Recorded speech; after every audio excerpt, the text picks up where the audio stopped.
बहुत समय पहले की बात है। एक सुदूर देश में एक व्यापारी अपनी 3 सुंदर बेटियों के साथ रहता था।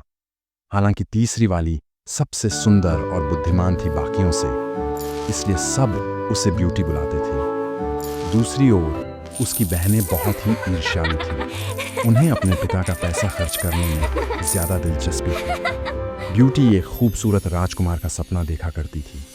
वह हमेशा सोचती थी कि वह एक राजकुमार से शादी करेगी और उसके साथ उसके शानदार महल में रहेगी। सब कुछ खुशियों से भरा था ब्यूटी के जीवन में, उसके सपनों की तरह। लेकिन एक दिन उसकी तकदीर बदल गई। एक भयंकर तूफान के कारण उसके पिता के सारे जहाज डूब गए और साथ ही उसका सारा पैसा भी सब खत्म हो गया। बच्चों, अब हम अमीर नहीं रहे। पिता ने उदास होकर कहा, चिंता मत कीजिए पिताजी, जल्दी ही सब कुछ ठीक हो जाएगा। हम इससे निकलने का कोई रास्ता निकाल लेंगे। आप मेरे लिए सब कुछ हैं। मैं आपके साथ खुश हूँ। ब्यूटी ने मुस्कुराते हुए जवाब दिया। जल्दी ही सारे नौकर घर से चले गए, उस व्यापारी की गरीबी के कारण। ब्यूटी घर चला रही थी, जबकि दोनों दूसरी बहनें शिकायतें करती रहती थीं कि कैसे उन्हें गरीबी में जीना पड़ रहा है। ब्यूटी हमेशा भगवान से प्रार्थना करती कि वो उसके पिता के चेहरे पर खुशी वापस लाए। और एक दिन व्यापारी को एक खबर मिली कि उनमें से एक जहाज बंदरगाह में आ रहा है। मेरे पास एक अच्छी खबर है। मेरे जहाजों में से एक बंदरगाह पर आ गया है। अब हम गरीब नहीं रहेंगे। इसी वक्त मुझे बंदरगाह के लिए निकलना होगा। मुझे बताओ, मैं क्या लाऊं तुम में से हर एक के लिए? मुझे नए ड्रेसेस चाहिए, मुझे गहने चाहिए। और तुम्हारे लिए क्या लाऊं मेरी प्यारी बच्ची? बताओ मुझे। मैं चाहती हूँ कि आप सलामती के साथ वापस लौटें। बेशक मेरी लाडली, पर तुम्हें मुझसे एक चीज तो मांगनी ही होगी जो मैं लेकर आऊं। एक बैंगनी गुलाब, बस वही मेरे लिए ले आओ। बेशक, मैं जरूर लेकर आऊंगा। और इस खुशी के एहसास के साथ वह व्यापारी बंदरगाह के लिए निकल गया। जैसे ही वह बंदरगाह पर पहुंचा, उसने देखा कि उसका जहाज पूरी तरह अलग थलग कर दिया गया है और उसे पता चला कि सारे नाविक बचे हुए माल को लूट कर भाग गए हैं। टूटे दिल के साथ व्यापारी घर वापस जाने के लिए निकल पड़ा। ख्वाबों में डूबा व्यापारी राह भटक गया और घने जंगल में खो गया। बर्फ ऐसे गिर रही थी जैसे समुद्र का सारा पानी बर्फ बन गया हो। उसका घोड़ा इस घनी बर्फ में चल नहीं पा रहा था, तो उसने उसे एक पेड़ के नीचे विश्राम के लिए खड़ा किया। वहीं दूर उसने कुछ रोशनी देखी। मुझे इस महल में प्रवेश करना चाहिए और महल के राजा से मिलना चाहिए। व्यापारी उस रास्ते पर चलते हुए एक बड़े हॉल में पहुंचा। वह वहां रुका और आसपास देखा कि कोई अंदर आए, पर बहुत देर इंतजार करने के बाद भी कोई उस जगह पर नहीं आया। कोई है क्या? कोई है इस महल में? हेलो। वहां एक खाने की मेज थी जिस पर ताज़ा खाना सजा था। नाजुक से केक, रसीले फल और सुगंधित व्यंजन। मेरे ख्याल से मुझे खाना शुरू कर देना चाहिए। बाद में मैं धन्यवाद कह दूंगा, चाहे वो जो भी हो। बिना समय गंवाए उसने खाना खत्म किया। पेट भर खा लेने के बाद वह ऊपर गया। उसने पहला दरवाजा खोला और देखा एक अच्छा सा बिस्तर वहां था। ओह मेरे भगवान, लगता है आज भाग्य मेरे साथ है।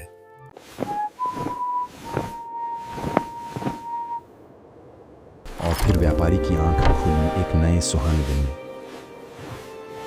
और नीचे हॉल में गया और देखा कि मेज पर ब्रेकफास्ट तैयार था। दूध, ताज़ा रस, गर्म ब्रेड और मीठी मिठाइयाँ। उसने पेट भर के खाया। हेलो, क्या कोई है यहाँ? धन्यवाद आपकी मेहमानी के लिए। आप इतने दयालु हैं। मैं अब जा रहा हूँ। बाय। जब वो बाहर आया तो जहाँ तक उसकी नज़र जाती थी उसने गुलाब ही गुलाब देखे, वो दुर्लभ बैंगनी गुलाब। खैर, मैं इसे अपनी ब्यूटी के लिए ले जा सकता हूँ। वह तुरंत बाग में गया और एक गुलाब तोड़ लाया। जैसे ही उसने गुलाब तोड़ा, वहां एक गुर्राने की आवाज आई। जैसे ही वो पीछे मुड़ा, वो एक लंबे चौड़े दरिंदे के सामने खड़ा था, जिसकी आंखों में जैसे खून उतर आया था। उसके दांत और पंजे चाकू की तरह तेज थे। तुमसे किसने कहा मेरे गुलाब तोड़ने को? क्या ये काफी नहीं था कि मैंने तुम्हें अपने महल में पनाह दी दो? क्या इसी तरह तुम अपना आभार प्रकट करते हो? तुम्हारी इस गुस्ताखी का दंड तुम्हें मिलना ही चाहिए। मुझे क्षमा कर दे, हे दयालु स्वामी। मैंने सोचा वो बुरा नहीं मानेगा अगर मैं केवल एक ही गुलाब ले लूं अपनी बेटी के लिए। बेटी? तो फिर तुम्हारे लिए मेरे पास एक प्रस्ताव है जो तुम्हारी जान बचा सकता है। वो क्या है मेरे स्वामी? मैं आपके लिए कुछ भी करने के लिए तैयार हूं। मेरी 3 बेटियां अब तक मेरा इंतजार कर रही होंगी। 3 बेटियां? ठीक है, अपनी बेटियों में से एक को इस महल में ले आओगे। मैं उसे रखूंगा और बदले में तुम्हें तुम्हारी आजादी दूंगा। मंजूर है?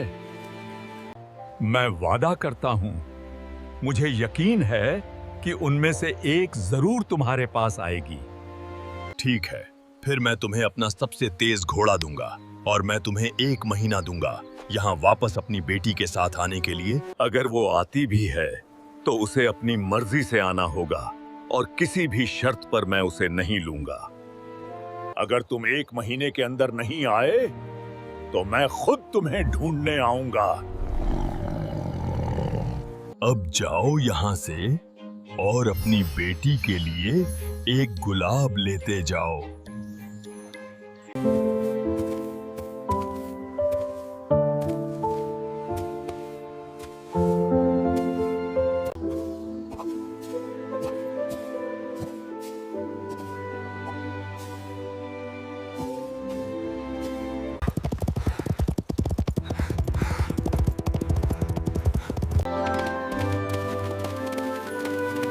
पिताजी, मुझे मेरा तोहफा दीजिए। और मेरा तोहफा कहाँ है पिताजी? आप कैसे हैं पिताजी? आप बहुत थक गए होंगे। ये लो, जो तुमने मुझसे तुम्हारे लिए लाने को कहा था, पर तुम नहीं जानती कि इसकी क्या कीमत चुकानी पड़ी। उसने उन्हें जहाज और उस भयानक दरिंदे के बारे में बताया। ये तुम्हारी गलती है। तुमने उनसे फूल लाने को कहा। हाँ, अगर तुमने कोई अक्लमंदी की चीज मांगी होती तो ये कभी ना होता। मैं सचमुच इस दुर्भाग्य का कारण बनी हूँ, इसलिए मैं पिताजी के साथ वापस जाऊंगी उनका वादा निभाने के लिए। ओ ब्यूटी, मुझे इतना अफसोस हो रहा है प्रिय। मैं तुम्हारे ऊपर ये दुर्भाग्य लाया हूँ। आज जो मैंने किया है सही यही होगा कि उसका दुख भी मैं ही झेलूं। ब्यूटी अपने फैसले पर डटी रही और अपने पिता का हौसला बढ़ाया, उन्हें दिलासा दिलाया, घर वापस जाओ ब्यूटी, अपनी जिंदगी मत खराब करो। इसका सामना करने की मुझ में काफी हिम्मत है। इस दौरान जब वे बातें कर रहे थे, रात हो गई और उन्हें हैरानी हुई कि पूरा जंगल रोशन हो उठा था, जैसे पूरी कायनात उनका स्वागत कर रही है। जल्दी ही वो संतरों के पेड़ों वाले रास्ते पर पहुंच गए और देखा कि किला बहुत खूबसूरत चमकदार रोशनी से नहाया हुआ था। दरिंदे के कदमों की आहट सुनाई दी। Good evening beauty. Good evening महाराज, तो क्या तुम अपनी मर्जी से आई हो? हाँ। क्या तुम यहाँ खुशी से रहोगी अपने पिता के जाने के बाद? हो। अपने घोड़े के पास वापस जाओ जो सोने से भरे डंकों से लदा हुआ है, जो तुम्हारे और तुम्हारी बाकी बेटियों के लिए होगा। अलविदा ब्यूटी, मैं हर दिन तुम्हें याद करूंगा। मैं भी आपको याद करूंगी। पिताजी।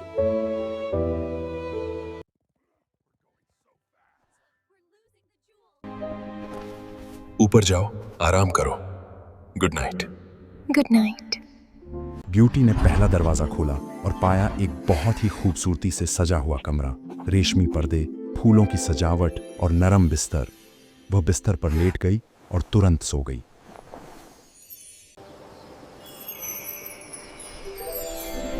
जब वो सुबह उठी, उसने देखा कि उसका श्रृंगार मेज सजा है, हर संभव चीज के साथ जो उसे चाहिए, इत्र, कंघी, सुंदर कपड़े। उसने उस बड़े हॉल में अपना लंच पाया, स्वादिष्ट व्यंजन, ताजे फल और मिठाइयाँ। संगीत लंच के बाद वो एक कोने में बड़े आराम से एक सोफे पर बैठ गई। क्या ये दरिंदा मुझे हमेशा के लिए कैदी बनाकर रखेगा? मैं खुद को कैसे आजाद करूं? इस बारे में सोचते सोचते वह फिर से सो गई। अब शाम का समय था। उसने उस दरिंदे की आहट सुनी। Good evening beauty. Good evening. क्या तुम मुझसे प्यार करती हो? क्या तुम मुझसे शादी करोगी?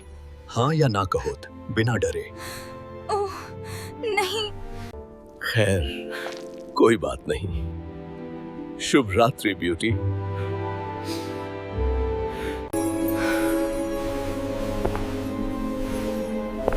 उसे बहुत खुशी हुई कि उसके इनकार ने उसे भड़काया नहीं। हर शाम खाने के बाद वह दरिंदा ब्यूटी से मिलने आता और हमेशा गुड नाइट कहने से पहले उससे पूछता, ब्यूटी, क्या तुम मुझसे शादी और जब वह करोगी? कहती ओ नहीं, वो काफी उदास होकर चला जाता। जैसे जैसे समय गुजरने लगा, ब्यूटी अब दरिंदे से नहीं डरती थी, क्योंकि वह हमेशा उस पर दयालु था। महल में रहना ही ब्यूटी के लिए इतना आनंददायक था। वह अक्सर बाग में भी जाती थी। वहाँ चमकते फव्वारे थे, नारंगी के पेड़ लदे हुए थे, मेहंदी के बूटे महक रहे थे और रंग बिरंगे पक्षी गा रहे थे। यहाँ तक कि वह दरिंदा कभी कभी ब्यूटी के लिए पियानो बजाता था, मधुर धुनें। उसके साथ लंबी बातचीत भी करता, हंसता मुस्कुराता। तो सब कुछ लंबे समय तक चलता रहा, जब तक कि अंत में ब्यूटी अपने पिता और बहनों को देखने के लिए तरसने लगी। उसे इतना उदास देखकर दरिंदे ने उससे पूछा, क्या बात है प्रिया? आजकल तुम बहुत उदास रहती हो। मैं अपने पिताजी को देखने के लिए तरस रही हूँ। क्या आप मुझे एक हफ्ते के लिए उनसे मिलने देंगे? मैं वादा करती हूँ, मैं आपके पास वापस आऊंगी। ब्यूटी, क्या इसलिए है कि तुम मुझसे नफरत करती हो? नहीं, ऐसा नहीं है। मैं आपसे नफरत नहीं करती। मुझे भी आपको कुछ दिन छोड़कर जाने का अफसोस होगा। तुम जो चाहती हो उसे देने से मैं इनकार नहीं कर सकता। हालांकि इसके लिए मेरी जान भी बो जा सकती है। अगर तुम वक्त पर नहीं आई तो फिर मुझे मरा हुआ पाओगी। मैं आपके साथ ऐसा नहीं होने दूंगी। आप हमेशा दयालु रहे हैं। तुम्हें सफर के लिए किसी रथ की जरूरत नहीं पड़ेगी। ये जादुई अंगूठी पहनो और सो जाओ।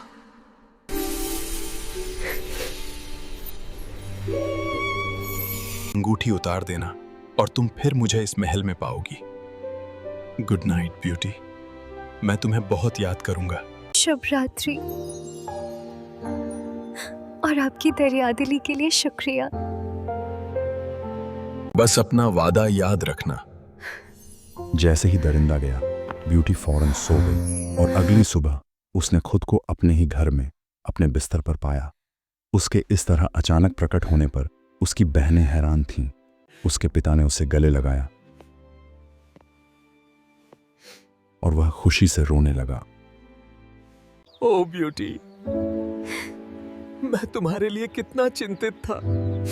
मैंने तुम्हें बहुत याद किया। मैंने भी आपको बहुत याद किया। ब्यूटी ने अपने पिता को दरिंदे की उदारता के बारे में बताया। बहुत सोच विचार के बाद उसने कहा, तुम मुझे स्वयं बता रही हो कि वो दरिंदा तुमसे बहुत प्यार करता है और वो आपके प्यार और कृतज्ञता के योग्य है, वो ही उसकी उदारता और दयालुता के लिए। ख्याल से तुम्हें उसे फल देना चाहिए जान, वो पाकर जो वो चाहता है, उसकी बदसूरती के बावजूद। एक सप्ताह गुजर गया और ब्यूटी किले में वापस लौटना पूरी तरह भूल गई, जब तक कि एक रात उसे सपना आया कि वह दरिंदा जमीन पर गिरा पड़ा, मर रहा है। ब्यूटी उस सपने से इतना डर गई थी कि उसी शाम उसने अपने पिता और बहनों को अलविदा कहा। जैसे ही वो बिस्तर पर लेटी, उसने अपनी अंगूठी उतार दी और तब वह तुरंत सो गई। और अगली सुबह वो उठी दरिंदे के महल में। वो उस जगह भागी जहां उसने दरिंदे को मरते हुए देखा था, और वह दरिंदा अभी भी वहीं पड़ा था। क्या ये सचमुच मर गया है? ये मेरी गलती है कि मैं तुम्हें अकेला छोड़कर गई। फिर उसे दोबारा देखकर उसने पाया कि अभी भी वह सांसें ले रहा था। जल्दी से जाकर वो पानी लेकर आई और उसके मुंह पर छिड़का, और उसे बहुत खुशी हुई कि अब वह होश में आ चुका था। तुमने तो मुझे डरा ही दिया था। मुझे नहीं पता था कि मैं तुमसे कितना प्यार करती हूँ। मुझे बहुत डर लगा कि कहीं तुम्हें कुछ हो तो नहीं गया।